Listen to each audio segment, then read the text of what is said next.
അമൃത് Veni hair elixir presents daily news സായാഹ്ന വാർത്തകൾ powered by Pulimoottil silks KSFE. Wow, ഇയാളുടെ മുടിക്കിപ്പോ നല്ല ഉള്ള നീളം വന്നല്ലോ. എന്റെ മുടി നോക്ക്. നീ നിന്റെ വൈറ്റമിൻ ഡി ലെവൽസ് ഒന്ന് ചെക്ക് ചെയ്യ്. വൈറ്റമിൻ ഡിയുടെയും ഈസ്ട്രോജന്റെയും കുറവാണ് മിക്ക ലേഡീസിന്റെയും ഹെയർ പ്രോബ്ലംസിന് പ്രധാന കാരണം. സ്ത്രീകളുടെ മുടി വളർച്ചയ്ക്കും ശക്തിക്കും അത്യാവശ്യമായ വൈറ്റമിൻ ഡിയാലും ഹെർബൽ ഈസ്ട്രോജനാലും സമ്പുഷ്ടമായ ആദ്യത്തെ hair elixir Amrit Veni hair elixir for women. നമസ്കാരം, ഞാൻ പ്രവീജ വിനീത്. ഡെയിലി ന്യൂസിന്റെ സായാഹ്ന വാർത്തകളിലേക്ക് സ്വാഗതം. ഇന്ന് മെയ് 10 വെള്ളിയാഴ്ച. മദ്യനയക്കേസിൽ ED അറസ്റ്റ് ചെയ്ത ഡൽഹി മുഖ്യമന്ത്രി അരവിന്ദ് കെജ്രിവാളിന് ഇടക്കാല ജാമ്യം. ജൂൺ 1 വരെയാണ് അരവിന്ദ് കെജ്രിവാളിന് ഇടക്കാല ജാമ്യം അനുവദിച്ചിരിക്കുന്നത്. ജൂൺ 2 തിരികെ കീഴടങ്ങണമെന്നും സുപ്രീംകോടതി നിർദ്ദേശിച്ചു. തെരഞ്ഞെടുപ്പ് ഫലം വരുന്നതുവരെ ജാമ്യം നൽകണമെന്നായിരുന്നു അരവിന്ദ് കെജ്രിവാളിന്റെ അഭിഭാഷകൻ മനു അഭിഷേക് സിംഗ്വി കോടതിയിൽ ആവശ്യപ്പെട്ടത്. എന്നാൽ ജാമ്യം വോട്ടെടുപ്പ് വരെ മതിയാകുമെന്ന് കോടതി നിരീക്ഷിക്കുകയായിരുന്നു. നരേന്ദ്രമോദി ഇനി പ്രധാനമന്ത്രിയാകില്ലെന്ന് കോൺഗ്രസ് നേതാവ് രാഹുൽ ഗാന്ധി. BJP ഏറെ പ്രതീക്ഷാപൂർവ്വം കണക്കാക്കുന്ന ഉത്തർപ്രദേശിൽ ഇന്ത്യ സഖ്യത്തിന്റെ കൊടുങ്കാറ്റാണ് വീശുന്നതെന്നും BJPയുടെ ഏറ്റവും വലിയ തോൽവി UPയിലായിരിക്കുമെന്നും രാഹുൽ ഗാന്ധി പറഞ്ഞു. സമാജ്വാദി നേതാവ് അഖിലേഷ് യാദവ് മത്സരിക്കുന്ന ഉത്തർപ്രദേശിലെ കനോജിയിൽ നടന്ന റാലിയിലാണ് രാഹുൽ ഗാന്ധിയുടെ പ്രസംഗം. ഡ്രൈവിംഗ് ടെസ്റ്റുകൾ പുനരാരംഭിക്കുമെന്ന് മന്ത്രി ഗണേഷ് കുമാറിന്റെ പ്രഖ്യാപനമുണ്ടായെങ്കിലും പ്രതിഷേധവും അപേക്ഷകർ എത്താതിരുന്നതും കാരണം ഇന്നും ടെസ്റ്റുകൾ തടസ്സപ്പെട്ടു. ചിലയിടങ്ങളിൽ സംയുക്ത സമരസമിതി ഗ്രൌണ്ടിൽ പ്രതിഷേധിച്ചു. സ്ലോട്ട് ലഭിച്ചവർ സ്വന്തം വാഹനവുമായി ടെസ്റ്റിനെത്തണമെന്നായിരുന്നു മോട്ടോർ വാഹന വകുപ്പ് ഉദ്യോഗസ്ഥർ അറിയിച്ചിരുന്നത്. എന്നാൽ പലയിടത്തും അപേക്ഷകരെത്തിയില്ല. തിരുവനന്തപുരം മുട്ടത്തറയിലെ ഡ്രൈവിംഗ് ടെസ്റ്റ് ഗ്രൌണ്ടിന് മുന്നിൽ പ്രതിഷേധ സമരക്കാർ റോഡിൽ കിടന്ന് പ്രതിഷേധിച്ചു. തൃശൂർ അത്താണിയിൽ സമരസമിതി പ്രവർത്തകർ കുഴിമാടം തീർത്ത് പ്രതിഷേധിച്ചു. ടെസ്റ്റ് നടത്തുന്ന ഗ്രൌണ്ടിൽ കുഴിയുണ്ടാക്കി അതിലിറങ്ങിക്കിടന്നായിരുന്നു പ്രതിഷേധം. നവകേരള സദസ് യാത്രയ്ക്കിടെ യൂത്ത് കോൺഗ്രസ് പ്രവർത്തകരെ തല്ലിയ കേസിൽ മുഖ്യമന്ത്രിയുടെ ഗൺമാൻമാരെ ചോദ്യം ചെയ്തു. തെരഞ്ഞെടുപ്പിന് തൊട്ടുമുൻപ് രഹസ്യമായി നടന്ന ചോദ്യം ചെയ്യലിന്റെ വിവരങ്ങൾ ഇപ്പോഴാണ് പുറത്തുവന്നിരിക്കുന്നത്. മുഖ്യമന്ത്രിയുടെ ഗൺമാൻമാരായ സുനിൽകുമാർ, സന്ദീപ് എന്നിവരെയാണ് ആലപ്പുഴ ക്രൈംബ്രാഞ്ച് ഡിവൈഎസ്പി ചോദ്യം ചെയ്തിരിക്കുന്നത്. ഇദ്ദേഹം തിരുവനന്തപുരത്തെത്തി ഇരുവരുടെയും മൊഴിയെടുത്തു എന്നാണ് സൂചന. മുഖ്യമന്ത്രിയുടെ ജീവൻ സംരക്ഷിക്കുക എന്നത് തങ്ങളുടെ ജോലിയാണ്. അതിന്റെ ഭാഗമായാണ് ഇങ്ങനെയൊരു നടപടിയിലേക്ക് കടന്നത് എന്നാണ് ഇവർ മൊഴി നൽകിയിരിക്കുന്നത്. ഇവിടെ പല മന്ത്രിമാരും പല നേതാക്കളും വിദേശ സഞ്ചാരം നടത്തുന്നുണ്ട്. അതിലില്ലാത്ത എന്ത് വിവാദമാണ് മുഖ്യമന്ത്രിയുടെ വിദേശയാത്രയുമായി ബന്ധപ്പെട്ടിട്ടുള്ളതെന്ന് CPM കേന്ദ്ര കമ്മിറ്റി അംഗം AK ബാലൻ. മുഖ്യമന്ത്രിക്ക് 1 ലക്ഷത്തിനടുത്ത് ശമ്പളമുണ്ട്. അങ്ങനെയുള്ള മുഖ്യമന്ത്രിക്ക് വിദേശയാത്ര നടത്താൻ പണം എവിടുന്നാണെന്ന് ചോദിക്കുന്നതിൽ എന്തർത്ഥമാണുള്ളതെന്നും കേന്ദ്ര സർക്കാരിന്റെ അംഗീകാരത്തിന് പകരം KPCC പ്രസിഡന്റ് K സുധാകരന്റെ അംഗീകാരം വാങ്ങേണ്ടതുണ്ടോയെന്നും അദ്ദേഹം ചോദിച്ചു. KSRTC ഡ്രൈവറുമായി നടുറോഡിൽ തർക്കമുണ്ടായ സംഭവത്തിൽ മേയർ ആര്യ രാജേന്ദ്രനും ഭർത്താവും MLAയുമായ സച്ചിൻ ദേവിനുമെതിരെ കേസെടുത്തതുമായി ബന്ധപ്പെട്ട് ബസ്സിലെ കണ്ടക്ടർ സുബിനെ പോലീസ് ചോദ്യം ചെയ്യുന്നു. CCTV മെമ്മറി കാർഡ് കാണാതായതുമായി ബന്ധപ്പെട്ട് തമ്പാനൂർ പോലീസാണ് സുബിനെ ചോദ്യം ചെയ്യുന്നത്. പത്തനംതിട്ട ജില്ലാ കളക്ടർ പ്രേംകൃഷ്ണന്റെ പേരിൽ തട്ടിപ്പിന് ശ്രമം. വ്യാജ വാട്സ്ആപ്പ് അക്കൌണ്ട് ഉണ്ടാക്കി പ്രേംകൃഷ്ണന്റെ ചിത്രം DP ആക്കി പണം ആവശ്യപ്പെട്ട് സന്ദേശമയച്ചാണ് തട്ടിപ്പിന് ശ്രമിച്ചത്. സംഭവത്തിൽ പോലീസ് കേസെടുത്തു. ADM അടക്കമുള്ള കളക്ടറുടെ സുഹൃത്തുക്കൾക്ക് സന്ദേശം അയച്ചുവെന്ന് പോലീസ് പറഞ്ഞു. പണ്ട് മുത്തശ്ശിയുടെ കല്യാണക്കഥ കേട്ട മുതലെയുള്ള ആഗ്രഹമാണ് അന്നത്തെ മുത്തശ്ശിയെ പോലെ എന്റെ കല്യാണത്തിന് എടുത്തൊരുങ്ങണമെന്ന്.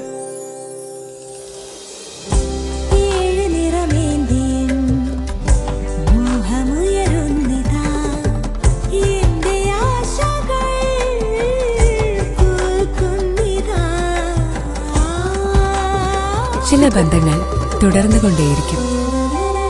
Celebrating 100 years of Pulimoottil silks. എല്ലാ ബാച്ചുകളിലും 30% സീറ്റുകൾ വർദ്ധിപ്പിച്ചാലും മലബാറിൽ ഇത്തവണയും +1 പ്രതിസന്ധി ഒഴിയില്ലെന്ന് റിപ്പോർട്ട്.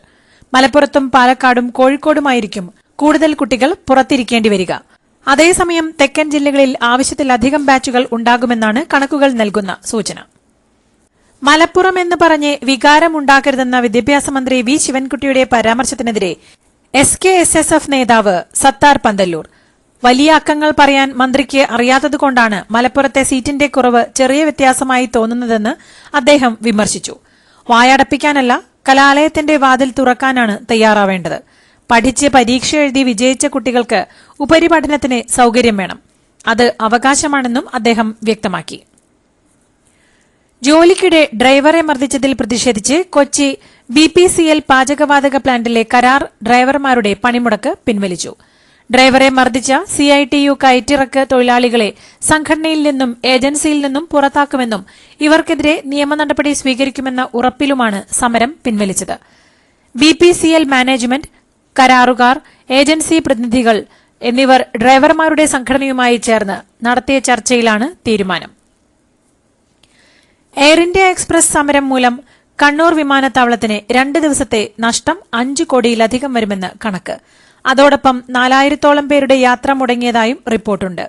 ബുധനാഴ്ച രാജ്യവ്യാപകമായി 90 സർവീസുകളും വ്യാഴാഴ്ച 85 സർവീസുകളുമാണ് റദ്ദാക്കിയത്.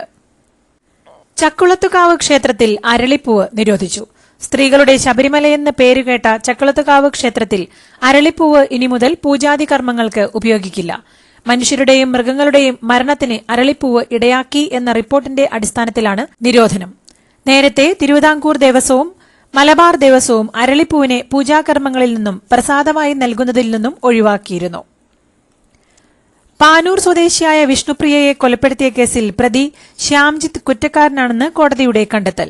തലശ്ശേരി അഡീഷണൽ ജില്ലാ സെഷൻസ് കോടതിയാണ് പ്രതി കുറ്റക്കാരനാണെന്ന് കണ്ടെത്തിയത്. ശിക്ഷാവിധി ഈ മാസം 13-ന് വിധിക്കും. വിഷ്ണുപ്രിയ സൌഹൃദം അവസാനിപ്പിച്ചതിന്റെ പകയിലായിരുന്നു ആരുമില്ലാത്ത നേരത്ത് വീട്ടിൽ കയറി പ്രതി കൊലപാതകം നടത്തിയത്. ജസ്ന തിരോധാന കേസിൽ തുടരന്വേഷണത്തിന് കോടതി ഉത്തരവിട്ടു. ജസ്നയുടെ അച്ഛൻ ജെയിംസ് ജോസഫ് നൽകിയ ഹർജിയിലാണ് CJM കോടതിയുടെ ഉത്തരവ്. വിധിയിൽ സന്തോഷമുണ്ടെന്നും അന്വേഷണത്തിൽ പ്രതീക്ഷയുണ്ടെന്നും ജസ്നയുടെ അച്ഛൻ ജെയിംസ് പ്രതികരിച്ചു. കേസ് ഡയറി കഴിഞ്ഞ ദിവസം CBI കോടതിയിൽ ഹാജരാക്കിയിരുന്നു. കണ്ണഞ്ചിപ്പിക്കുന്ന നക്ഷത്രത്തിളക്കവുമായി KSFEയുടെ ഗാലക്സി ചിട്ടികൾ വരവായി. 100% സുരക്ഷിതത്വവും മെഗാ ബമ്പർ നറുക്കെടുപ്പിലൂടെ ഭാഗ്യം കടാക്ഷിക്കുന്നവർക്ക് ബെൻസ് കാറും ലഭിക്കുന്നു. ഒപ്പം 17 ഇന്നോവ കാറുകളും 170 ഐഫോണുകളും. ഗാലക്സി ചിട്ടി, ഇനി ആഘോഷ ചിട്ടി.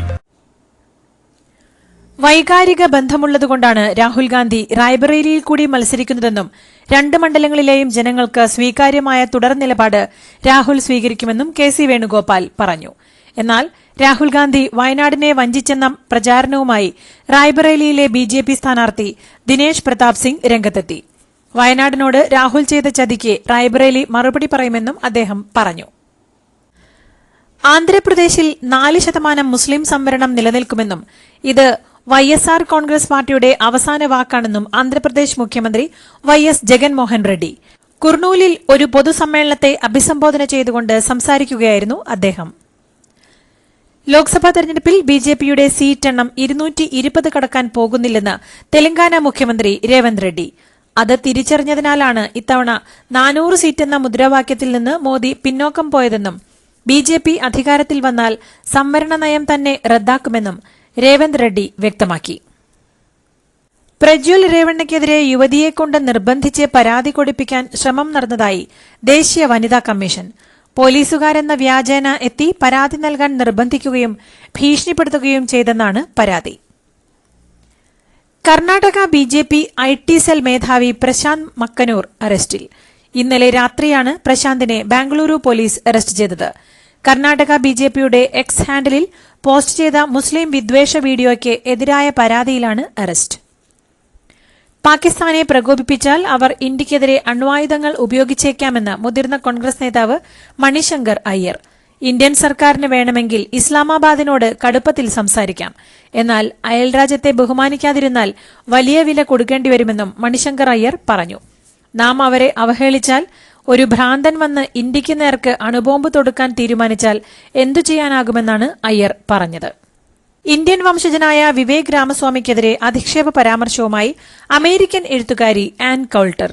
വിവേക് രാമസ്വാമി പറഞ്ഞ പല കാര്യങ്ങളും താൻ അംഗീകരിക്കുന്നുണ്ടെന്നും എന്നാൽ അദ്ദേഹം ഇന്ത്യക്കാരനായതിനാൽ താൻ വിവേക് രാമസ്വാമിക്ക് വോട്ട് ചെയ്യില്ലെന്നുമായിരുന്നു ആൻ കൌൾട്ടറുടെ പരാമർശം.